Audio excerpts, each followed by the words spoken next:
Hi, welcome back to Delavan United Methodist Church Monday School.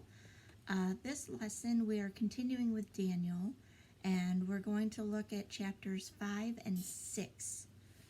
Alright, so last time we left off with King Nebuchadnezzar being restored to his kingdom after living in the wild like a beast for 7 years.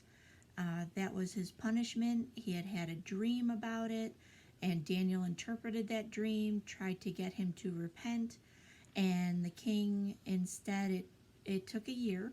A year after he had this dream, he was then immediately, by God's hand, taken from his kingdom and set out into the wild. So we are going to start out with reading chapter 5, verses 1 through 4. The writing on the wall.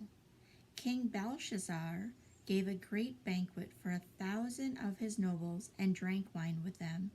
While Belshazzar was drinking his wine, he gave orders to bring in the gold and silver goblets that Nebuchadnezzar his father had taken from the temple in Jerusalem, so that the king and his nobles, his wives and his concubines, might drink from them. So they brought in the gold goblets that had been taken from the temple of God in Jerusalem, and the king and his nobles, his wives and his concubines, drank from them. As they drank the wine, they praised the gods of gold and silver, of bronze, iron, wood, and stone. So, not a real great start.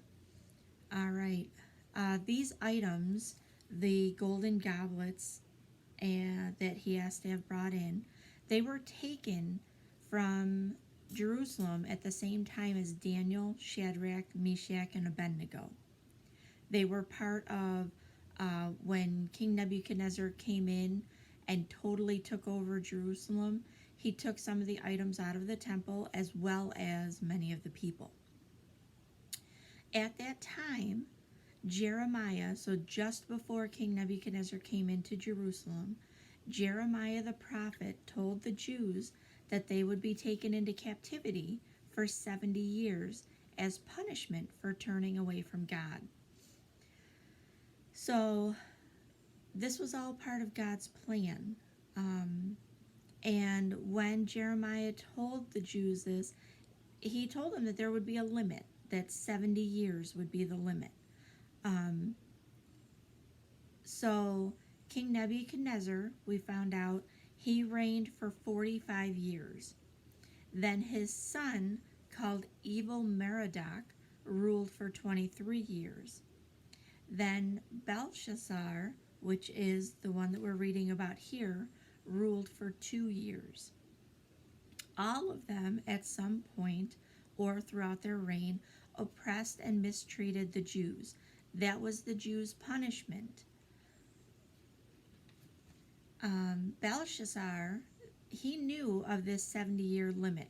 Even though he wasn't a Jew, being in such close contact with the Jews for so long, you learn from them. You learn from the people that are around you. So they knew of this prophecy that the Jews would be taken into captivity. And he also knew that the captivity was only supposed to last 70 years. Well, by his calculations, he believed that the 70 years had come and gone, and that the Jews were still in captivity, so he was allowed to do this. And being so full of himself, he ordered that these sacred items be brought in and used. Okay, so let's see what happens next.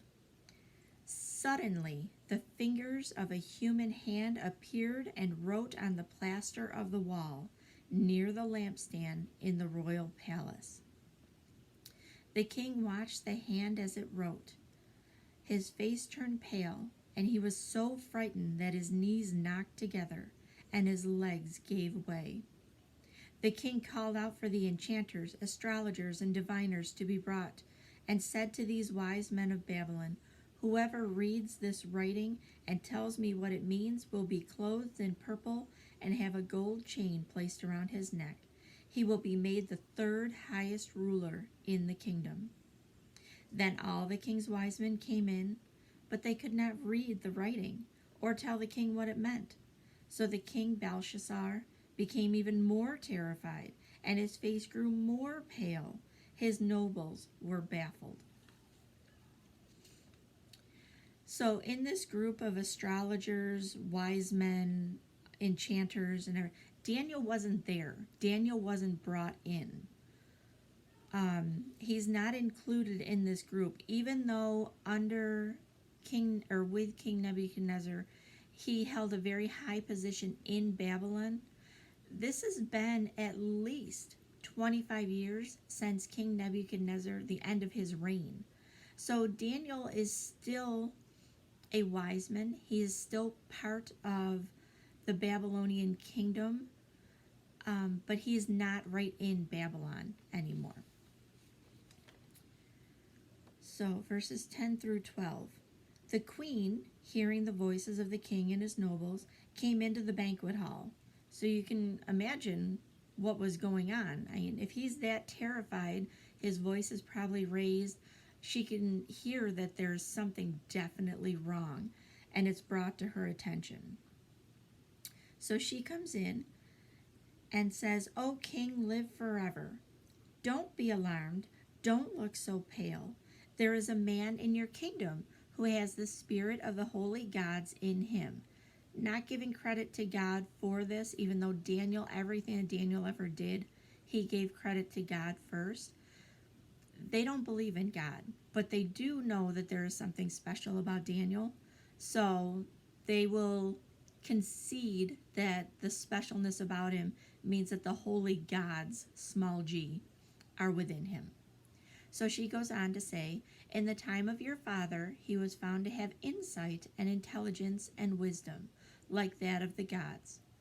King Nebuchadnezzar, your father the king, I say, appointed him chief of the magicians, enchanters, astrologers, and diviners.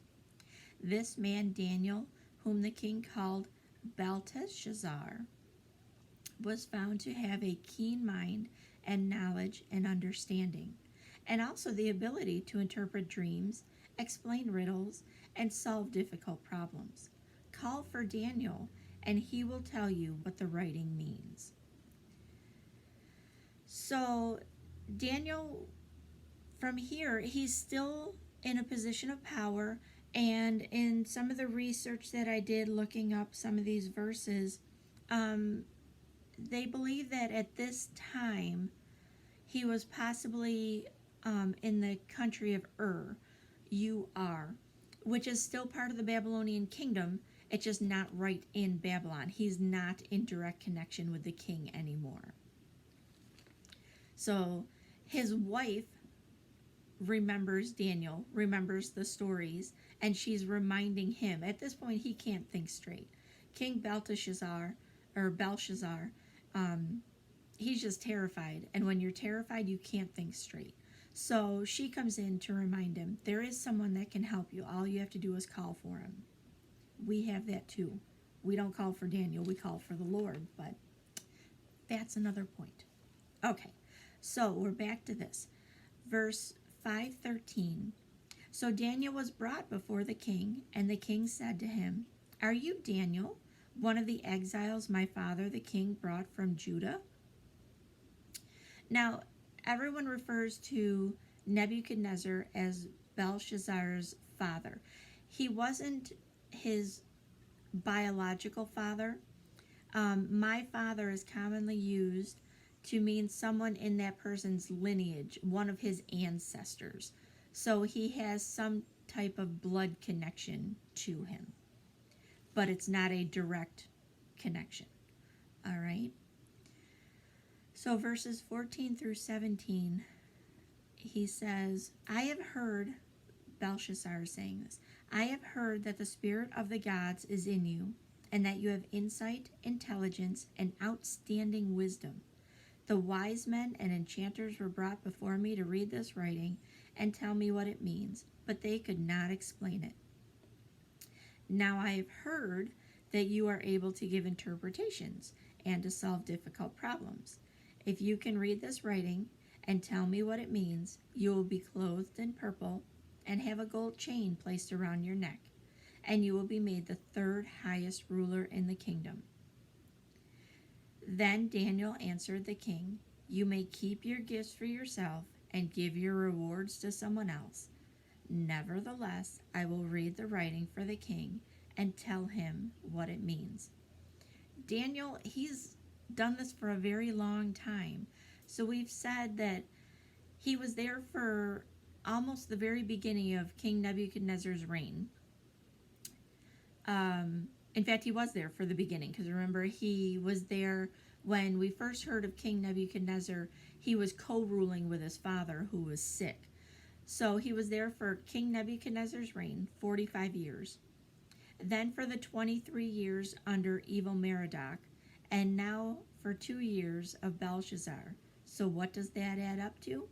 70 years. He was brought here probably as a teen. They said as a young man. They didn't give us his exact age.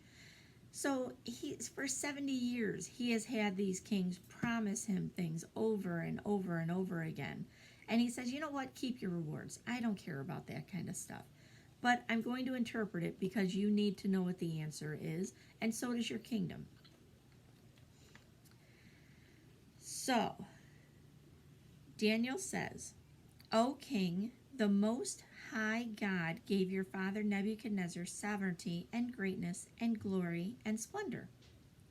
Because of the high position he gave him, all the peoples and nations and men of every language dreaded and feared him. Those the king wanted to put to death, he put to death. Those he wanted to spare, he spared. Those he wanted to promote, he promoted. And those he wanted to humble, he humbled. But when his heart became arrogant and hardened with pride, he was deposed from his royal throne and stripped of his glory. He was driven away from the people and given the mind of an animal.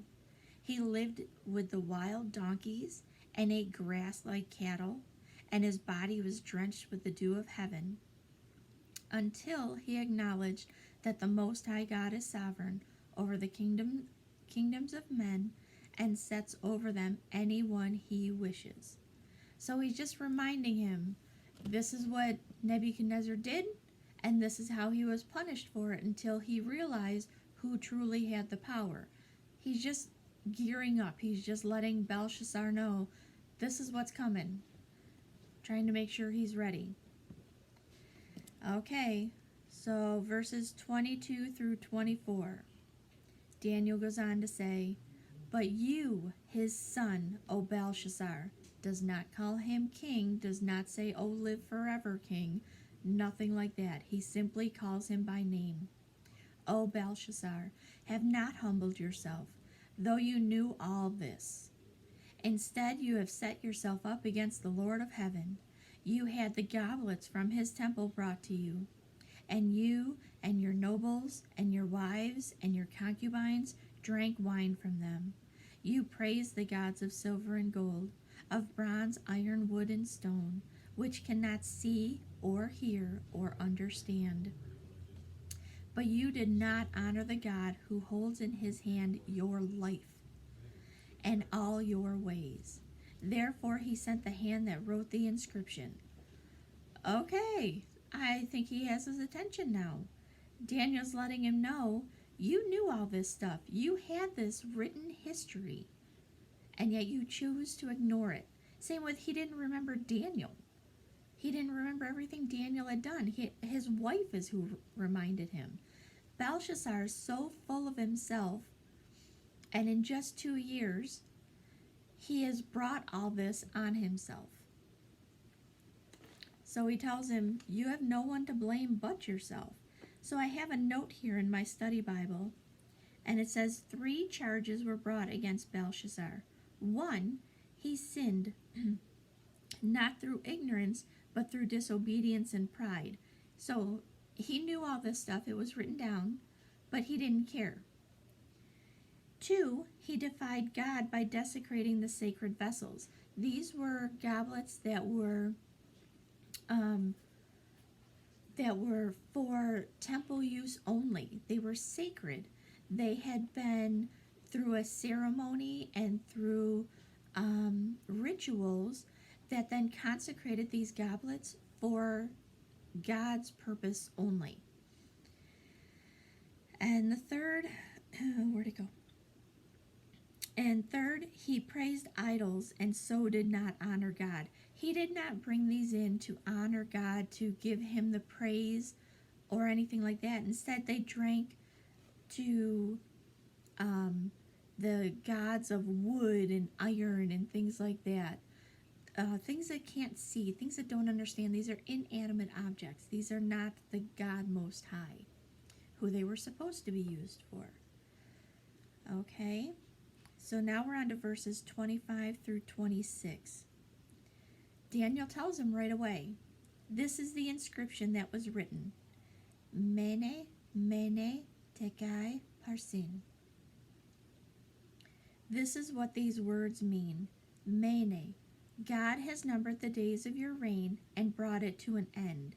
Now this is repeated, mene, mene, saying God has numbered the days of your reign and brought it to an end. Tekel, you have been weighed on the scales and found wanting. Perez, which is parsin, so he's telling them that Perez means your kingdom is divided and given to the Medes and Persians.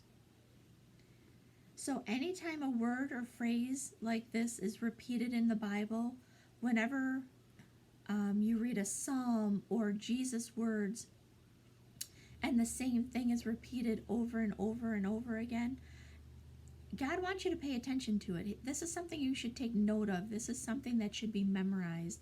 This is something that you need to sit up a little straighter and open up a little more so you truly try to understand what they're saying here.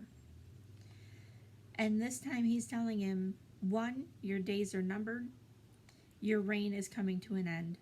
You have been weighed and found wanting. And then your kingdom is going to be divided between the Medes and the Persians. So,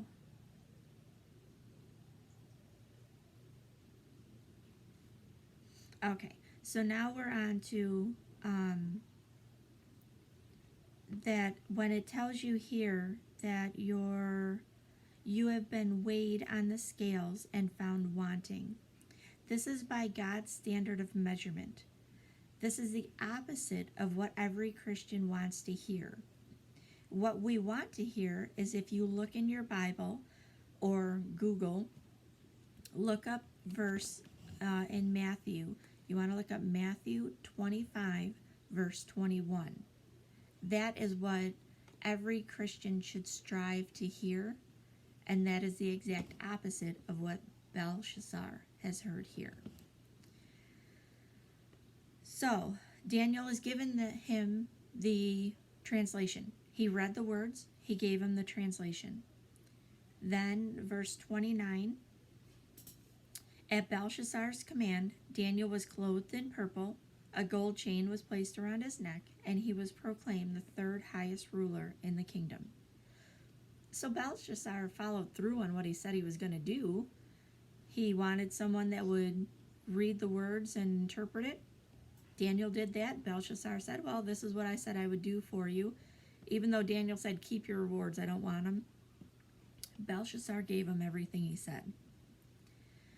So we're on to verse 30. That very night, so after all this has happened, that very night, Belshazzar, king of the Babylonians, was slain, and Darius the Mede took over the kingdom at the age of 62. So he didn't give him a year like he did with Nebuchadnezzar after his dream. This was immediate. As soon as Belshazzar, or just after Belshazzar, heard what the words meant, that very night he was slain. So I looked that up, and I wanted to see, because they don't explain much in my Bible about what happened. You know, how it didn't say that the Medes were right outside the door, or how did this all come to happen so quickly? So, one account that I read said that he posted guards outside of his room and told them not to let anyone in, even if they say they are the king. So later that night, after being in his room, he snuck out a back entrance. He wanted to go and see what was going on. So he snuck out of his room, but then got scared, and he wanted to come back to his room, but he came back by the main entrance, by where he had posted the guards. And he told the guards that he was the king. Well, they didn't believe him, because they had already been told, don't let anyone in, even if they say that they're the king. So he raises such a fuss because he's, again, not thinking straight. He's terrified. He wants to get back into his room where he thinks he'll be safe. And he raises such a fuss, and they don't want to disturb who they think is the king inside the room, even though the room is now empty. He raises such a fuss that they go and they kill him right there on the spot, not knowing that he is the king. So this ends the Babylonian Empire and begins the Medo-Persian Empire, which the dream of the statue that Nebuchadnezzar had, the head of gold, was the Babylonian Empire, and now the silver chest and arms of King Nebuchadnezzar's dream are the Medo-Persian Empire, and that's just who Daniel said would then take over. Your kingdom is divided and given to the Medes and Persians. So he did that, and this Darius the Mede took over the kingdom at age 62. Darius, there were already battles going on near here, and when he heard about the upheaval and that there were things changing, he then moved in. So it was all part of God's plan to have things happen. Things were already put in place to have him in the area, so then he was closer to make this all come true. All right, so now we're on to chapter 6, Daniel in the Den of Lions. So, it pleased Darius to appoint 120 satraps to rule throughout the kingdom, with 3 administrators over them, one of whom was Daniel. The satraps were made accountable to them so that the king might not suffer loss. Now Daniel so distinguished himself among the administrators and the satraps by his exceptional qualities that the king planned to set him over the whole kingdom. At this, the administrators and the satraps tried to find grounds for charges against Daniel in his conduct. Does this sound familiar at all?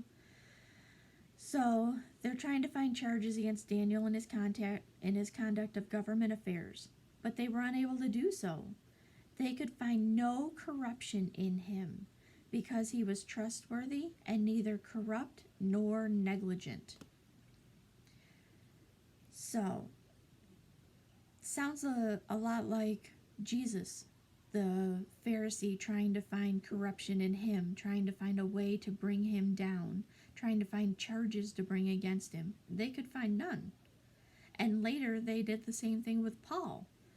Paul was in the book of Acts. He was put in prison many, many times and brought before all different rulers as they went up the hierarchy all the way to Caesar in Rome. And people were trying to find charges against him. Even the stuff they made up wasn't anything that would warrant that charge or being put in jail. So this happens to Daniel back here. So they're trying to plot against him, and so far they can't find anything against him. So if you can't find something, you have to make something up. And that's what they do here, verses 5 through 9. Finally, these men said, "We will never find any basis for charges against this man Daniel, unless it has something to do with the law of his God." So the administrators and the satraps went as a group to the king and said, O King Darius, live forever. The royal administrators, prefects, satraps, advisors, and governors have all agreed that the king should issue an edict and enforce the decree that anyone who prays to any god or man during the next 30 days, except to you, O king, shall be thrown into the lion's den. Now, O king, issue the decree and put it in writing so that it cannot be altered, in accordance with the laws of the Medes and Persians, which cannot be repealed. So King Darius put the decree in writing. He thought it sounded good. Why not? Everyone just pay attention and listen to him for 30 days, and if anyone doesn't, then he'll throw them into the lions. All right. So, in my study Bible, verse 7, the conspirators lied in stating that all the royal administrators supported the proposed decree, since they knew that Daniel, totally unaware of the proposal, was the foremost of the three administrators. Daniel would never agree to this. He would never agree to only praying to someone else's God, because he wasn't going to pray to anyone else's God at any time. So, King Darius falls for it. They give all this flattery. O king, live forever. O king, you are the one that is above all. O king. They keep saying all this. And in doing that, Darius then falls for it. And he says, okay, he agrees. Let's put this in writing that for the next 30 days, if anyone is found praying to someone other than him, then they'll be thrown into the lion's den. All right. Verses 10 through 12. Now, when Daniel learned that the decree had been published, he went home to his upstairs room where the windows opened toward Jerusalem. 3 times a day he got down on his knees and prayed, giving thanks to his God, just as he had done before. Then these men went as a group and found Daniel praying and asking God for help.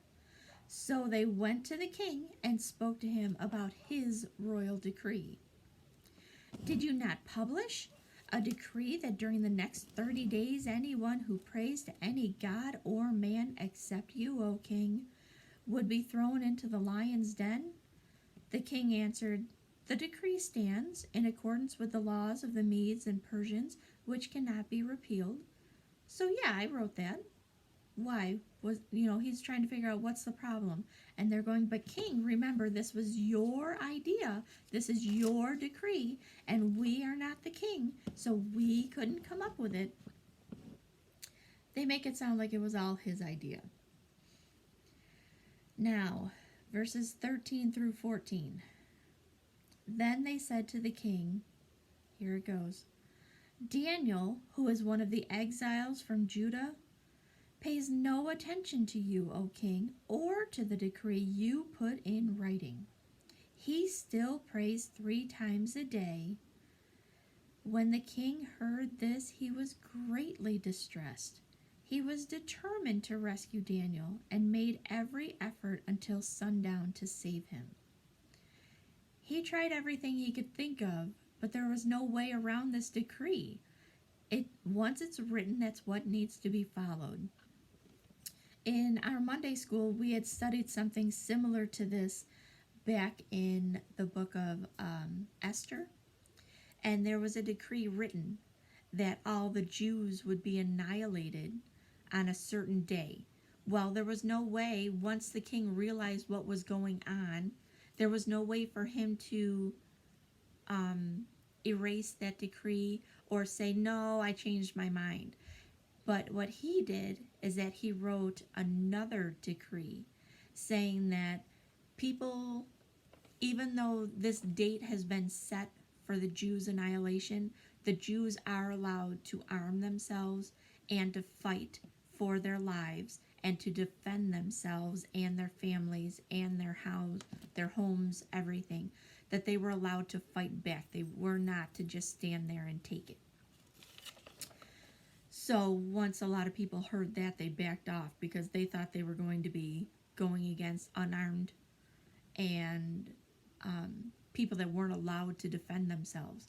And once they heard that they were allowed to defend themselves, that they were allowed to stand up for their human,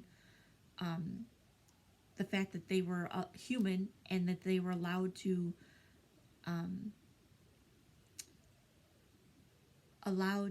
fight back, then a lot of people changed their mind and didn't go against them. Not everyone, but a lot of them. Really good Book of Esther. So, King Darius, he really likes Daniel, and he knows that there's something special about Daniel, and that's why he's one of the top 3 administrators over the whole land. So Darius cares about him. He doesn't want to see him harmed, but he can't make exceptions. He can't appear weak. He knows that. So what's he to do? He's made every effort, and now it's out of his hands. Then the men as a group went to the king and said to him, "Remember, O king, that according to the law of the Medes and Persians, no decree or edict that the king issues can be changed." So the king gave the order, and they brought Daniel and threw him into the lion's den. The king said to Daniel, "May your God, whom you serve, continually rescue you." So he knows that Daniel's been serving his God, that he has been faithful to his God, and he knows that Daniel's God has been faithful to him. And he says, I hope that continues here.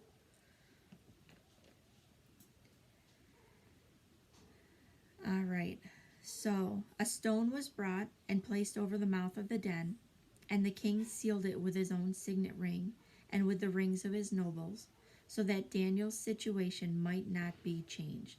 They did this, it's wax, and they would put it over the crack. There was enough wax that they would stick to the rock on either side and put this indent of the ring on there, and of several rings. So there was a big area, and that way they knew that if anyone tried to move the stone away before the time came to check, then they would be in trouble. So this was their way of ensuring that no one was going to break that seal without someone knowing. So then the king returned to his palace and spent the night without eating and without any entertainment being brought to him. He could not sleep. At the first light of dawn, the king got up and hurried to the lion's den. When he came near the den, he called to Daniel in an anguished voice, "Daniel, servant of the living God, has your God, whom you serve continually, been able to rescue you from the lions?" Daniel answered, "Yea." Daniel answered, "O king, live forever.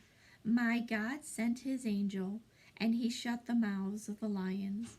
They have not hurt me, because I was found innocent in his sight. Nor have I ever done any wrong before you, O king."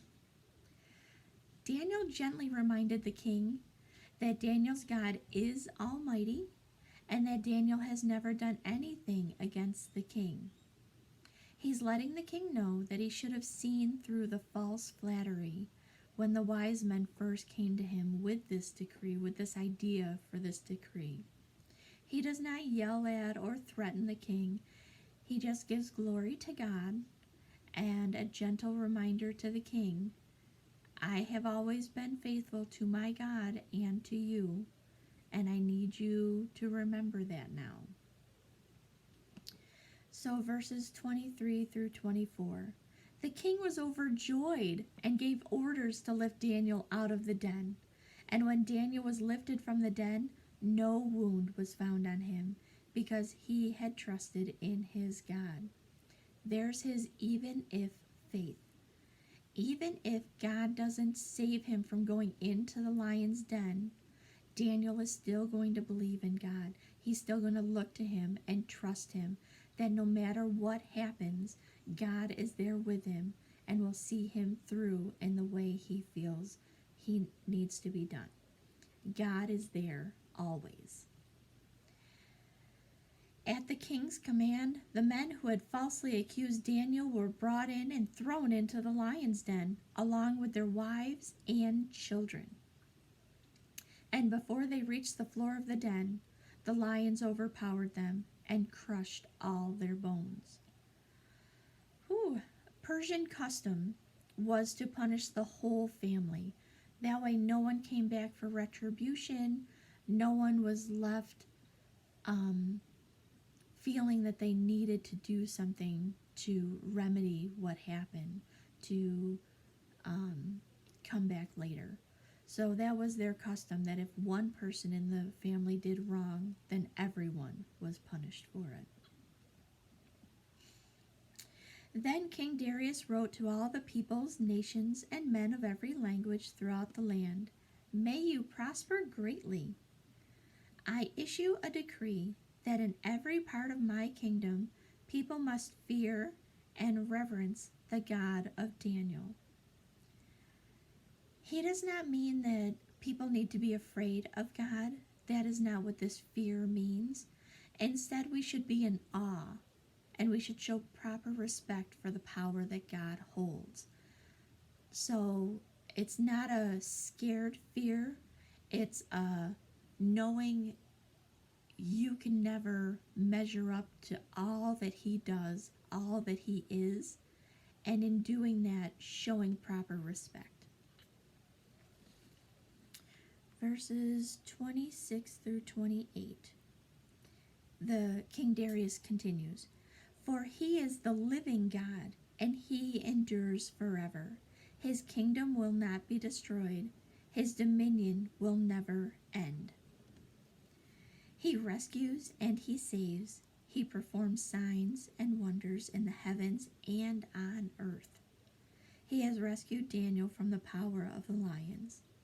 So Daniel prospered during the reign of Darius and the reign of Cyrus the Persian.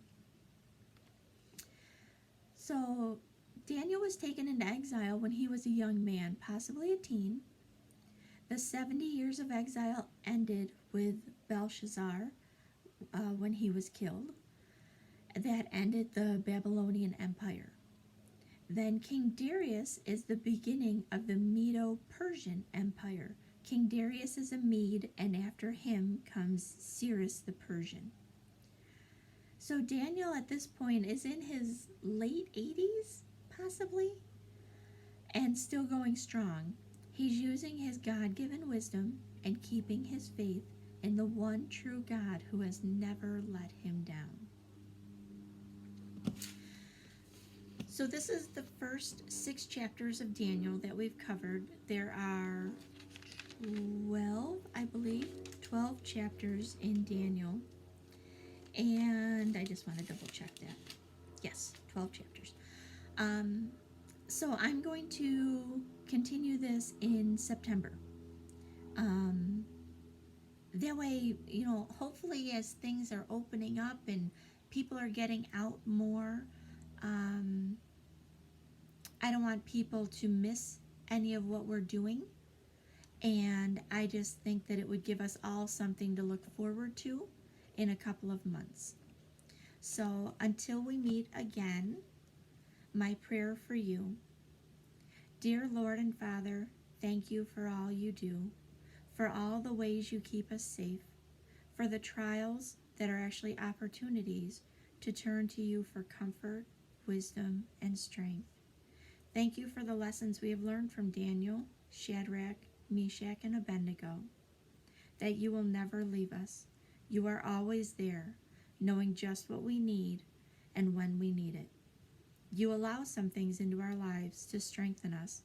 At other times, you allow things into our lives so that through our trust in you, others can see your goodness. You are the guardian of our hearts, and we thank you. Amen. Be safe, and we'll see you in September.